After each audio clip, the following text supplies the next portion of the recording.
Now, let's talk about treatments for ED. I've already talked about food. If you watch that section, you understand about food and supplements. These are very important. We've talked about pills and the side effects that can happen. And so this course is about leading your life in a way that doesn't require pills to get that erection.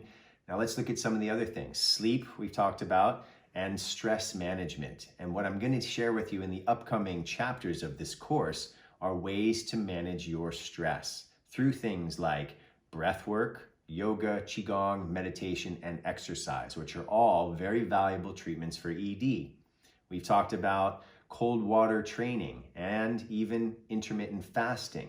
So what's coming now is the practices, the techniques. And I know that this is what you need. As much as worrying about your diet, there are other things that we have to do to overcome erectile dysfunction and stop premature ejaculation. And we're going to start now with a discussion of exercise. Exercise is absolutely necessary for a healthy life that is long and fulfilling. Without exercise, we become weak, our emotions are unbalanced, and our mind is unstable. So if you don't have exercise in your life, maybe it's not something you enjoy, and not everybody does, I understand, but it's maintenance or improvement, and it's just something that is absolutely necessary.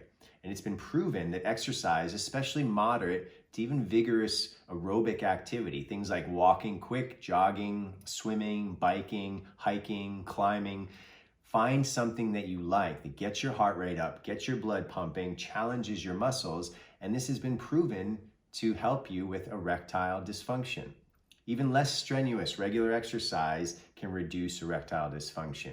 Now we come to a chapter that's so important for stress management. How do we manage our stress levels? We're surrounded by things that are triggering us every day, and internally we are battling with this stress that's impacting every cell in the body, literally.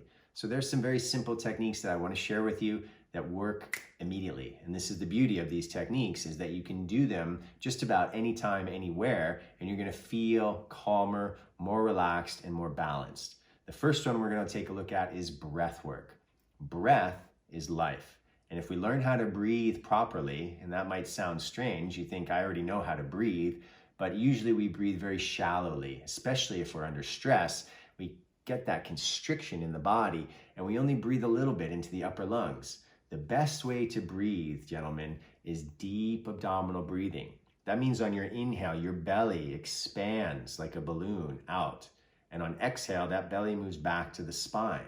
What's happened to many people in the modern world is as we inhale, the belly comes in, the chest rises, and as we exhale, the belly sinks.